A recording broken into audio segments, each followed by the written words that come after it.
રાજકોટમાં ગઈકાલે રૂગડિયામાં થયેલ હત્યામાં પોલીસે ગણતરીની કલાકોમાં 4 આરોપીને દબોચી લીધા। એક આરોપી સગીર વયનો છે। પોલીસે ચારેય આરોપીની અટકાયત બાદ તપાસમાં વધુ વિગત સામે આવશે। અહેવાલ સંજય પોપટ।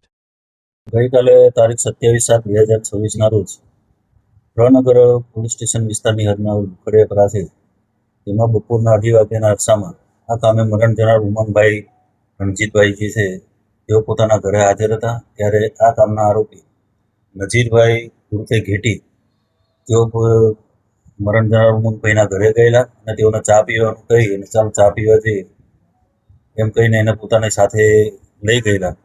ત્યારબાદ એ પોતે અને તેના મિત્રો જે નાજીરભાઈ છે તેની સાથે આસિફભાઈ, સુજલભાઈ એના મિત્રો છે એની સાથે લઈ જઈ અને મોરબી રોડ બાજુ લઈ જઈ અને આ જે મરણ જનાર ઉમંગભાઈ છે જેઓને મરણતોલ માર મારેલો, મરણતોલ માર માર્યા બાદ ફરી રૂખડિયાપરા પાસે આવી અને એના ભત્રીજાની વિજય ભત્રીજો છે એના દુકાન પાસે આવી અને ત્યાં મૂકી અને જતા રહેલા।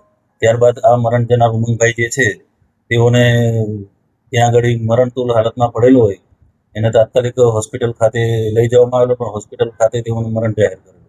એ બાબતની એના પિતાશ્રી રણજીતભાઈ પૂનાભાઈ જખલિયાનાઓની ફરિયાદ લેવામાં આવેલી છે। ફરિયાદ લીધા બાદ પ્રનગર પોલીસ તેમજ ડીસીબી તેમજ તમામ પોલીસની ટીમો બનાવી અને તાત્કાલિક આરોપી ધરપકડ કરવા માટે ચક્રો ગતિમાન કરેલા અને હાલ તમામ આરોપીની ધરપકડ કરેલી છે। એમાં 4 આરોપીની ધરપકડ કરવામાં આવેલી છે, જેમાં 3 મેજર છે, જેમાં એક નાજીરભાઈ ઉર્ફે ઘેટી જુસાફભાઈ નગામના, બીજા છે આસિફ ઉર્ફે ગુલામ મોહમ્મદ અને ત્રીજો છે સુજલભાઈ કાલુભાઈ બાવાજી અને એક કાયદાના સંઘર્ષમાં આવેલ કિશોર છે। આમ 4 લોકોની ધરપકડ કરવામાં આવેલી છે।